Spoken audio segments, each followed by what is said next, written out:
Kesempurnaan Al-Quran dibuktikan dalam banyak hal, antara lain diatur tata cara membacanya sehingga lahir disiplin ilmu yang bernama ilmu tajwid, dibaca oleh mereka yang mengerti artinya dan yang tidak mengerti artinya. Dan anehnya, ketika diperlombakan antar bangsa, yang paling pandai membacanya adalah yang bukan bahasa ibunya. Al-Quran sangat banyak bukti-bukti kesempurnaannya. Dihitung kata-katanya, dan ternyata kata-katanya sangat seimbang. Kata yaum, hari, terulang 365 kali, sama dengan setahun. Bulan hanya terulang 12 kali. Hari-hari dalam bentuk jamak hanya terulang 30 kali. Padahal Al-Quran seringkali turun mendadak tanpa Nabi menantinya. Seimbang kata-katanya, panas sama jumlahnya dengan dingin, iman sama jumlahnya dengan kufur, as-salihat, kebajikan, sama jumlahnya dengan keburukan. Dampak dari suatu kata seimbang pula. Banyak sekali bukti-bukti bahwa ini tidak mungkin ciptaan manusia. Apalagi Al-Quran menantang, dan tantangannya sampai saat ini. Siapa yang meragukan bahwa Al-Quran bersumber dari Tuhan, maka silahkan buat semacamnya. Walau hanya satu surah, yakni walau hanya 3 ayat Al-Quran. Keseimbangan kata-kata yang digunakan Al-Quran itu mengajarkan kita agar kita pun hidup seimbang. Memang Tuhan menciptakan alam raya ini seimbang. Matahari dan bulan berjalan dengan peredaran yang sangat jitu dan teliti. Menarik bahwa posisi bulan terhadap matahari berhadapan, oposisi. Tapi bulan menyerap dari matahari sinar, kemudian dia pantulkan sinar itu ke bumi. Bisakah kita meniru bulan? Sebanyak yang dia terima, sebanyak itu pula yang dia beri. Kita diciptakan Allah berkeadilan, seimbang jasmani kita, seimbang jasmani kita dan rohani kita, sama dengan keseimbangan perjalanan matahari dan bulan. Itu semua dimaksudkan untuk menunjukkan bahwa hidup hendaknya hidup yang seimbang. Seimbang jasmani dan rohani, seimbang dunia dan akhirat, dan seimbang segala sesuatu. Menarik bahwa Al-Quran dalam memilih kata-katanya sangat teliti. Ketelitian yang dapat melahirkan aneka makna. Saya ingin memberi contoh ketika Allah berbicara tentang kewajiban puasa. Dinyatakannya, "Faman syahida minkum syahra falyasumhu." Penggalan ayat ini mengandung paling tidak 2 makna. Yang pertama, siapa di antara kamu yang hadir di tempat domisilinya dan dia melihat bulan, maka hendaklah dia berpuasa. Makna kedua, siapa yang di antara kamu yang menyaksikan bulan dengan pengetahuannya, maka hendaklah dia berpuasa. Yang satu difahami dalam arti melihat bulan dengan mata kepala, yang satu lagi melihat bulan dengan pengetahuan. Dua-duanya benar, walau berbeda. Allah ingin mengajarkan kita bahwa perbedaan itu adalah suatu keniscayaan, tetapi perbedaan tidak perlu menimbulkan pertentangan. Kalau kemarin kita berbeda dalam berpuasa, terbuka kemungkinan yang tidak kecil kita pun akan berbeda dalam berlebaran. Tapi perbedaan sama sekali tidak menimbulkan pertentangan. Perbedaan yang dikehendaki Al-Quran itu adalah sama dengan falsafat bangsa kita, Bhinneka Tunggal Ika. Bapak-bapak dan saudara-saudara sekalian, banyak sekali yang dapat kita kemukakan yang berkaitan dengan nuzulul Quran. Salah satu di antaranya yang saya ingin garis bawahi bahwa Al-Quran turun pada malam Lailatul Qadar. Lailatul Qadar dilukiskan dengan salamun hiya hatta matla'il fajr. Salam, damai, sampai fajar. Yang dimaksud dengan fajar adalah fajar kehidupan kita di hari kemudian. Apa artinya kalau damai itu hanya sampai fajar hari ini? Fajar adalah sampai kehidupan kita nanti. Kita ingin mewujudkan Al-Quran, memahaminya, yang mengantar kita kepada kedamaian itu. Al-Quran yang diturunkan itu menjadi pedoman hidup bagi setiap kita, dan dia hendaknya menjadi pangkalan tempat bertolak serta pelabuhan tempat bersau. Al-Quran Al-Karim yang diturunkan ini bertujuan memberi petunjuk untuk umat manusia. Bisa saja Al-Quran itu kita fahami hari ini dengan pemahaman sesuai dengan perkembangan masa kita, difahami oleh masyarakat masa lalu sesuai dengan perkembangan mereka, dan bisa saja difahami oleh masyarakat akan datang dengan pemahaman dan sesuai dengan perkembangan mereka. Di situ salah satu keistimewaan Al-Quran. Bapak-bapak, ibu-ibu, dan saudara-saudara sekalian, kemudian izinkan saya menggarisbawahi tentang makna salam, damai itu. Allah Subhanahu wa Ta'ala mewajibkan kita mewujudkan kedamaian. Kedamaian bermula dari jiwa kita. Kedamaian yang dari jiwa ini keluar ke tengah masyarakat kita, ke tengah masyarakat dunia. Kedamaian adalah dambaan semua manusia, dambaan semua agama.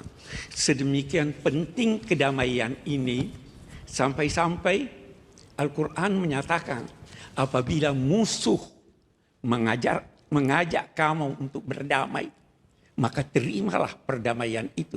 Kalau kamu khawatir mereka menipu kamu, maka jangan hiraukan, Allah akan bersama kamu. Itu tanda bahwa kedamaian, perdamaian adalah dambaan Al-Quran. Dan itu sebabnya dia diturunkan pada malam Lailatul Qadar yang penuh dengan kedamaian itu. Kedamaian adalah perantara antara cinta dan benci. Dia bukan cinta, tapi bukan benci.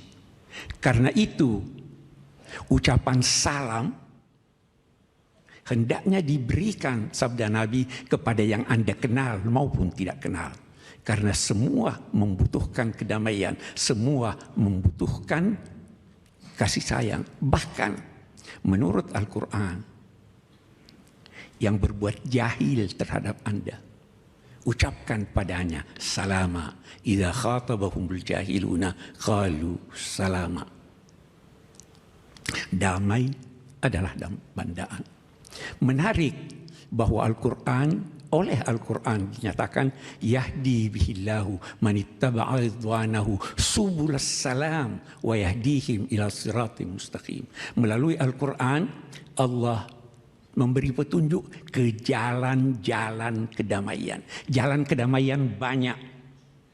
Lalu dari jalan-jalan kedamaian itu semua diantar menuju as-siratal mustaqim, jalan lebar yang luas. Kita bisa berkelompok-kelompok. Allah tidak melarang kita berkelompok. Yang dilarangnya berkelompok dan berpecah belah. Wala takunu kalladzina tafarraqu wakhtalafu. Kelompok-kelompok bisa melahirkan perlombaan. Allah menjanjikan yang mengikuti jalan-jalan kedamaian akan diantar oleh Allah menuju as-siratal mustaqim. Siratal mustaqim itu adalah jalan lebar yang lurus. Jalan tol. Kalau Anda mengikuti jalan damai, Anda diantar Tuhan ke jalan tol, jalan bebas hambatan. Jalan yang lebar, semua dapat berjalan di sana tanpa senggol-menyenggol. Karena semua bertujuan yang sama. Itu Al-Quran yang diajarkan dan diperintahkan kepada kita untuk melaksanakan tuntunan-tuntunannya. Bapak-bapak, ibu-ibu, dan saudara-saudara sekalian, kita dalam hidup ini pasti mengalami pasang surut. Pasti ada ujian-ujian yang kita hadapi. Ujian itu berat. Bapak Presiden, semakin tinggi kedudukan seseorang, semakin berat ujiannya. Nabi dan Rasul adalah yang paling berat ujiannya. Sampai-sampai Al-Quran menyatakan, Afahasibtum an tadkhulul jannah wa lam ya'tikum mathalul ladzina khalaw min qablikum massathumul ba'sa'u wad-dharra'u wa zulzilu hatta yaqula ar-rasul wal ladzina amanu ma'ahu mata nasrullah. Apakah kamu mengira kamu akan masuk surga tanpa diuji? Pasti ada ujian. Rasul-rasul dan umat-umat beriman sebelum ini telah digoncang, diuji dengan berbagai ujian. Sampai-sampai Rasul berdoa pada Tuhan, ya Allah, kapan datangnya kemenangan ini? Yakinlah bahwa kemenangan pasti datang. Kita hidup dengan ujian. Demikian tuntunan Al-Quran. Hadirin sekalian, dalam konteks perbedaan itu, pasti dalam perbedaan dituntut pengorbanan. Rasul Shallallahu Alaihi Wasallam dalam perjanjian Hudaybiyah demi mencapai perdamaian, beliau bersedia menghapus 7 kata dari rencana naskah perjanjian. 7 kata yang sangat penting. Bismillahirrahmanirrahim. Oleh kaum musyrik, hapus ini. Kami tidak kenal Ar-Rahman dan Rahim. Muhammad Rasulullah. Kami tidak akui engkau Rasulullah. Rasul bersedia menghapus 7 kata itu. 7 kata yang serupa itulah yang pernah dihapus oleh pendiri bangsa ini dari naskah Piagam Jakarta. Melaksanakan syariat Islam bagi pemeluk-pemeluknya. Kita hapus demi perdamaian. Kita hapus demi persatuan. Itulah tuntunan Al-Quran yang diajarkan kepada kita. Bapak-bapak, ibu-ibu, dan saudara-saudara sekalian, kalau kita berkata perdamaian, perlu diingat bahwa kita ingin damai, tapi kita tidak ingin mengorbankan keadilan. Kita ingin damai, tetapi keadilan pun hendaknya kita tegakkan. Dan ketika menegakkan keadilan, Al-Quran berpesan, jangan sampai kebencianmu kepada satu kaum menjadikan engkau tidak berlaku adil. Bapak-bapak, ibu-ibu, saudara-saudara sekalian, banyak definisi keadilan. Menempatkan segala sesuatu pada tempatnya. Memberikan pemilik hak-haknya dengan cara yang terbaik dan tercepat. Dan ada lagi satu, ketika Plato berdiskusi dengan filosof-filosof pada masanya, ada yang memberi definisi keadilan.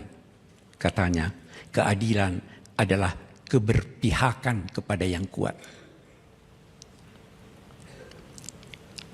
Plato tidak setuju. Tapi sebahagian ulama Islam setuju. Hanya bapak-bapak, ibu-ibu sekalian, persetujuannya dikaitkan dengan sambutan Sayyidina Abu Bakar waktu pelantikan beliau sebagai pemimpin umat Islam. Sambutannya berkata demikian, singkatnya, saya bukan orang yang terbaik di antara kamu. Kalau saya benar, bantu saya. Kalau saya keliru, luruskan saya. Baru dia katakan, yang kuat di antara kamu lemah di sisiku, sampai aku mencabut hak orang lain yang diambilnya. Yang lemah kuat di sisiku, sampai aku mengembalikan haknya kepadanya yang diambil oleh yang kamu namai kuat. Bapak Presiden, kalau ini kita terapkan, keadilan dan kedamaian akan tercapai. Niat Bapak untuk memberantas korupsi dapat dilakukan dengan adil melalui pemahaman Sayyidina Abu Bakar. Hadirin sekalian, saya tidak ingin berpanjang-panjang. Saya berterima kasih diberi kepercayaan untuk berbicara dan menyampaikan apa yang saya rasa perlu kita sadari bersama. Saya ingin berdoa. Yang pertama, buat Bapak Presiden. Pak, saya punya guru, Pak. Namanya Syekh Mutawalli Sya'rawi. Beliau pernah berdoa pada Presiden Mesir. Doanya dimulai dengan kalimat, kekuasaan bersumber dari Tuhan. Tidak ada yang diberi kekuasaan kecuali atas kehendak Tuhan. Baik penguasa itu jujur mengikuti tuntunan Tuhan maupun penguasa itu durhaka. Semua kekuasaan bersumber dari Tuhan. Baru beliau berkata, dan ini yang saya ingin doakan buat Bapak. Katanya,